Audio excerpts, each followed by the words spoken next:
Assalamualaikum warahmatullahi wabarakatuh. Perkenalkan, nama saya Suzia Navalvia dengan NIM 21140500006, kelas TBIA semester 5, jurusan Tadris Bahasa Inggris, Fakultas Tarbiyah dan Keguruan. Pada video kali ini saya akan membuat tugas mata kuliah Tafsir Tarbawi, yaitu menjelaskan tafsir surah Al-Baqarah ayat 255, yakni ayat kursi. Baiklah, saya akan membacakan ayat kursi. A'udzu billahi minasyaitonir rajim. Bismillahirrahmanirrahim. Allahu la ilaha illa huwal hayyul qayyum. La ta'khudhuhu sinatun wa la nawm. Lahu ma fis samawati wa ma fil ard. Man dhal ladzi yashfa'u 'indahu illa bi'idhnihi. Ya'lamu ma baina aydihim wa ma khalfahum. Wa la yuhituna bi syai'in min 'ilmihi illa bima syaa. Wasi'a kursiyyuhus samawati wal ard. Wa la ya'uduhu hifdzuhuma wa huwal 'aliyyul 'azim. Shadaqallahul azim. Baiklah, saya sudah membacakan ayat kursi. Di mana ayat kursi ini, dalam ayat kursi ini terdapat 10 kalimat yang berdiri sendiri. Yang pertama, Allahu la ilaha illa huwa. Allah tidak ada Tuhan selain Dia. Al-Hayyul Qayyum, yang maha hidup, yang terus-menerus mengurus makhluknya. La ta'khudhuhu sinatu wa la naum, tidak mengantuk dan tidak tidur.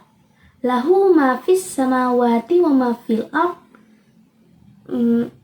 miliknya apa yang ada di langit dan apa yang ada di bumi. Man dzal ladzi yashfa'u 'indahu illa bi'idhnih, tidak ada yang dapat memberi syafaat di sisinya tanpa izinnya. Ya'lamu ma baina aydihim wa ma khalfahum, Dia mengetahui apa yang di hadapan mereka dan apa yang di belakang mereka. Wala yuhituna bi syai'in min 'ilmihi illa bima syaa. Sesuatu apapun tentang ilmunya melainkan apa yang Dia kehendaki. Wasi'a kursiyyuhus samawati wal ard, kursinya meliputi langit dan bumi. Wala ya'uduhu hifdzuhuma, dan Dia tidak merasa berat memelihara keduanya. Wa huwal 'aliyyul 'azim, dan Dia maha tinggi, maha besar. Jadi dalam ayat ini terdapat 10 kalimat berdiri sendiri. Saya akan menjelaskan tafsir ayat per kalimat, di mana berdasarkan tafsir Ibnu Katsir. Pada kalimat pertama itu adalah Allahu la ilaha illa huwa, yang artinya Allah tidak ada Tuhan selain Dia. Maksudnya di sini yaitu ayat ini memberitahukan bahwasannya Allah lah yang maha tunggal dalam huluiyah atau dalam ketuhanannya bagi seutuh makhluknya. Yang kedua itu adalah Al-Hayyul Qayyum, yang maha hidup, yang terus-menerus mengurus makhluknya. Jadi maksud ayat ini, Allah itu yang hidup kekal, yang tidak akan pernah mati selamanya, yang mengendalikan semua yang ada. Dengan demikian, semua yang ada di dunia ini sangat membutuhkan Allah. Sedangkan Allah tidak sama sekali membutuhkan mereka. Tidak akan pernah tegak semuanya tanpa adanya perintah Allah. Sesungguhnya pada penggalan ayat ini menyinggung suatu perkara yang besar, yaitu tauhid kepada Allah Ta'ala, yang selalu disebutkan berulang-ulang dalam Al-Quran. Perkara inilah yang harusnya dijadikan seorang hamba sebagai fondasi kehidupannya di dunia dan di akhirat. Pastinya akan memberikan balasan atasnya nanti. Dia Allah, la ilaha illa huwa, tiada Tuhan yang berhak disembah melainkan Dia. Di antara sifatnya al-hayyu, yang hidup, yaitu yang hidup secara mutlak, yang tidak memiliki ajal. Sebab kehidupan hakiki dan kekal abadi hanyalah bagi Allah semata. Dan seluruh makhluk akan mati dan tidak akan tersisa kecuali Allah.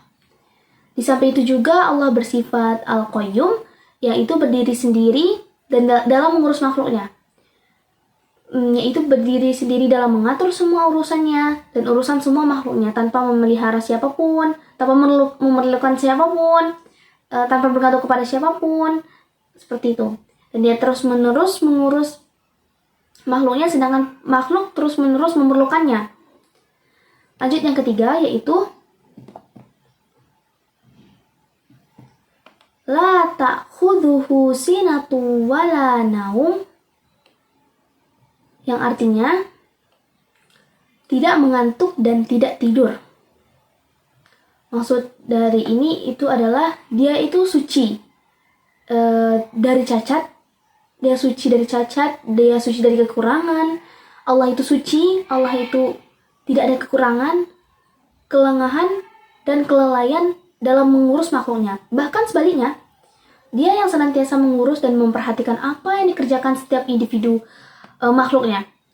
Dan Dia yang senantiasa menyaksikan segala sesuatu, tidak ada sesuatu pun yang tersembunyi darinya. Dan di antara kesempurnaan sifatnya adalah yang tidak akan pernah dikalahkan atau dikuasai oleh kantuk dari tidur. Di antara bentuk kesempurnaannya adalah Dia tidak merasakan adanya rasa kantuk meskipun sedikit, apalagi tertidur. Dia tidak pantas untuk tidur sebab Dialah yang mengatur segala urusan makhluknya, memperhatikan maslahat dan kehidupan makhluknya. Yang keempat yaitu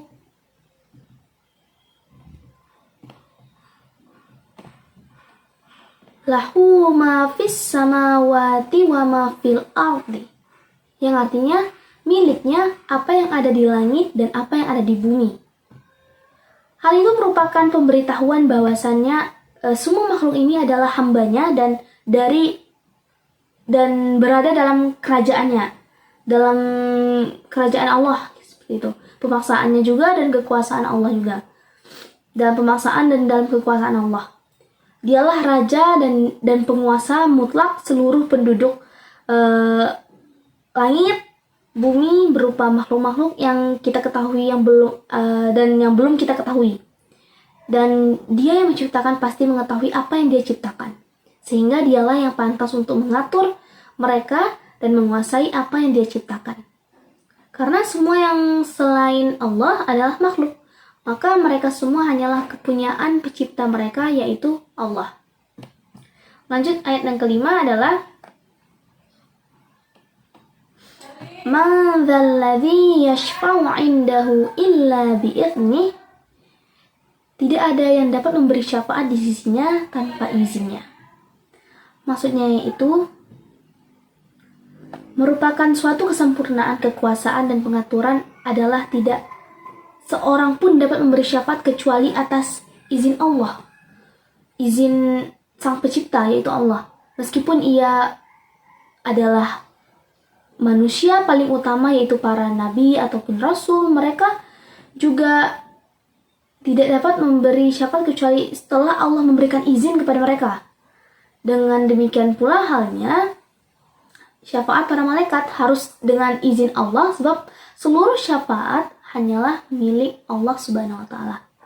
Ini merupakan bagian dari keagungan, keperkasaan dan kebesaran Allah Subhanahu wa taala, yang mana tidak seorang pun dapat memberikan syafaat kepada orang lain kecuali atas izin Allah. Lanjut ke kalimat berikutnya yaitu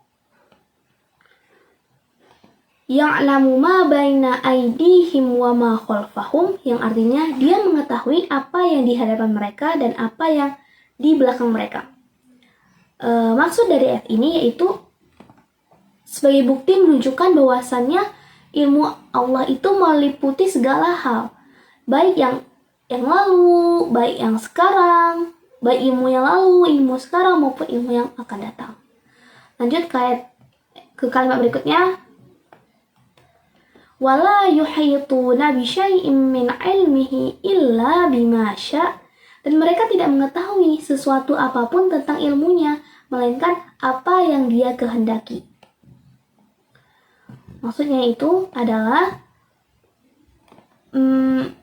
tidak ada seorang pun yang dapat mengetahui sedikit pun dari ilmu Allah kecuali yang telah diajarkan dan diberitahukan oleh Allah Subhanahu wa Ta'ala kepadanya.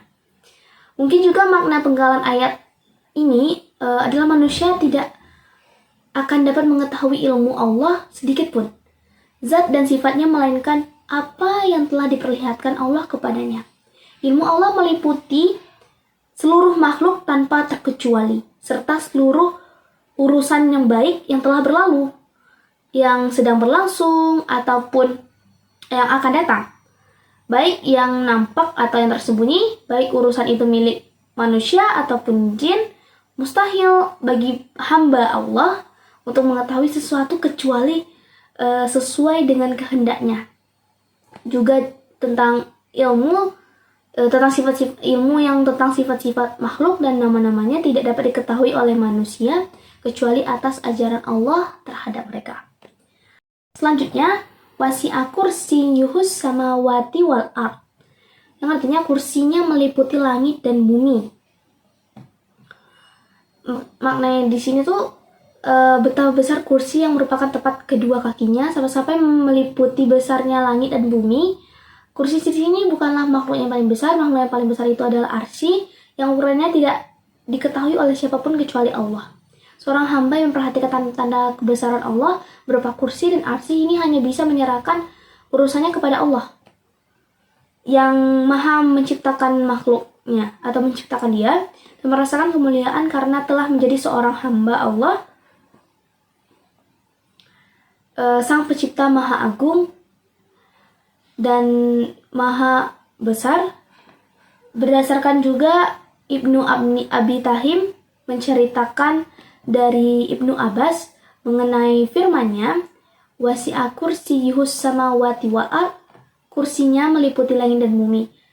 Ia mengatakan itu adalah yaitu ilmunya. Jadi maksud makna kursi di sini yaitu ilmunya. Selanjutnya itu wala ya'uduhu hifzuhuma, dan dia tidak merasa berat memelihara keduanya. Maksudnya itu dia tidak merasa keberatan dan kewalahan untuk memelihara langit, bumi, dan semua yang ada di antara keduanya. Bahkan baginya semuanya itu merupakan hal yang sangat mudah, hal yang sangat ringan. Dia yang mengawasi setiap individu atas apa individu itu lakukan, atas apa individu itu kerjakan, dan senantiasa memantau individu tersebut melakukan sesuatu, sehingga tidak ada satupun yang luput dan tersembunyi dari Allah Subhanahu wa Ta'ala. Dia yang menundukkan dan memperhitungkan segala sesuatu. Dialah Allah yang maha mengawasi, maha tinggi, maha agung, dan tidak ada Tuhan selain Allah. Selanjutnya kalimat yang terakhir yaitu wahuwal aliyul azim. Dia maha tinggi, maha besar. Maksud di sini yaitu untuk urusan pemeliharaan langit dan bumi sama sekali tidaklah membuatnya sulit dan lelah, padahal langit dan bumi itu beserta yang ada pada keduanya sangat besar. Dialah yang maha kuat, lagi maha kuasa juga, maha tinggi zatnya juga, dan kekuasaannya atas segala makhluknya. Dialah yang maha agung, yang tunduk dan merasa kecil segala kebesaran makhluk yang ada di hadapannya. Itulah tadi penjelasan tafsir dari ayat kursi Al-Baqarah ayat 255. Dengan berakhirnya penjelasan tafsir surah Al-Baqarah ayat 255 atau ayat kursi, berakhirnya juga video ini. Semoga video ini dapat berguna bagi yang menonton. Apabila ada kesalahan kata yang saya ucapkan, saya mohon maaf. Kepada Allah saya mohon ampun. Saya akhiri. Wassalamualaikum warahmatullahi wabarakatuh. Terima kasih.